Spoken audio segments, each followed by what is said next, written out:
တနေ့မှာချမ်းသာတဲ့လုပ်ငန်းရှင်မျိုးသမီးကြီးဟာသူ့ရဲ့သားဖြစ်သူကသူတို့အိမ်က driver ရဲ့သမီးနဲ့တိတ်တဆိတ်ရညာနေမှန်းသိသွားခဲ့ပါတယ်။ဒါကြောင့်ဆင်းရဲတဲ့ကောင်မလေးကိုမောင်းထုတ်ဖို့အတွက်နောက်တနေ့မှာသူမကိုယ်တိုင် driver ကိုခေါ်ပြီးကောင်မလေးရဲ့လမ်းဘေးစာတောက်ဆိုင်လေးစီသွားခဲ့ပါတယ်။အပြင်ဘက်မှာတော့သူမကသဘောကောင်းချင်အောင်ဆောင်နေပေမဲ့တကယ်ရည်ရွယ်ချက်ကတော့ကောင်မလေးကိုစော်ကားနှိမ်ချဖို့ပါသူမကအထက်တန်းစားစားတောက်ခွေရအကျွင်းကြံချို့ကိုကောင်မလေးလက်ထဲထည့်ပေးပြီးညေးဒီလို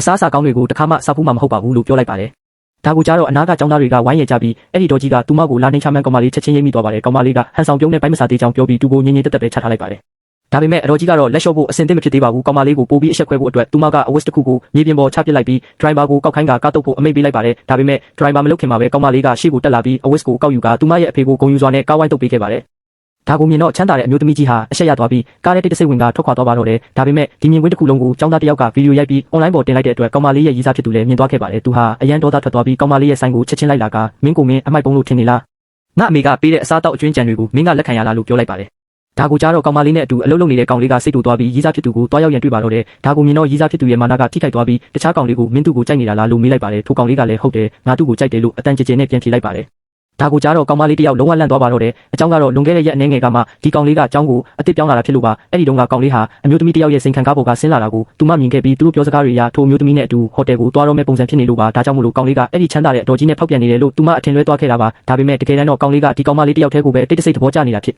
ပြီးသူ့ရဲ့တကယ်နောက်ခံအတိုင်းဝိုင်းကလည်းအရန်ကိုအရှိန်အဝါကြီးမှသူဖြစ်ပါတယ်။သူ့ရဲ့တကယ် identity ကိုဘယ်သူမှမသိကြတာပဲရှိတာပါ။သူ့ရည်စားကတခြားသူနဲ့ရှိနေတာကိုမြင်တော့ရည်စားဖြစ်သူကတဝင်းတိုးလာပြီးကောင်မလေးကိုသူ့ဘက်ဆွဲခေါ်ကဒီလိုအားကစားသမားတွေကဆင်းရဲတယ်အနာဂတ်မရှိဘူးလို့ပြောပါတယ်။ဒါကိုကြားတော့ကောင်မလေးကတင်းငိမ့်စွာနဲ့ပဲကျမလည်းဆင်းရဲတာပဲဒါဆိုရှင်ကကျမကိုကောနှိမ်ကျင်တာလားလို့ပြန်ပြောလိုက်ပါတယ်။ဒါကိုကြားပြီးကောင်လေးနှုတ်ဆက်သွားကကောင်မလေးကတော့စိတ်ဆိုးပြီးထွက်သွားပါတော့တယ်။နောက်တနေ့မှာချမ်းသာတဲ့အမေကသူ့သားကိုစုပူပြီးအမေမင်းအတွက်စုပေးထားတဲ့အိမ်တော်ကြီးတစ်ခုစီစဉ်ထားပြီးမင်းအဲ့ဒီဆင်းရဲတဲ့ကောင်မလေးကိုဖျက်ပြီးချမ်းသာတဲ့မိန်းကလေးကိုပဲယူရမယ်လို့ပြောပါတယ်။ဒါကြောင့်နောက်တနေ့မှာသူမကချမ်းသာတဲ့မိန်းကလေးကိုသူတို့အိမ်ကိုဖိတ်ခေါ်ခဲ့ပေမဲ့အဲ့ဒီအချိန်မှာပဲဆင်းရဲတဲ့ကောင်မလေးကလည်းရောက်လာခဲ့ပါတယ်။သူမကိုမြင်တော့ကောင်လေးကလန့်သွားပြီးမင်းဒီကိုရောက်နေတာလားလို့မေးလိုက်ပါတယ်။ဇလန်းကောင်းများအတွက်ဖော်လို့လုပ်ထားပါ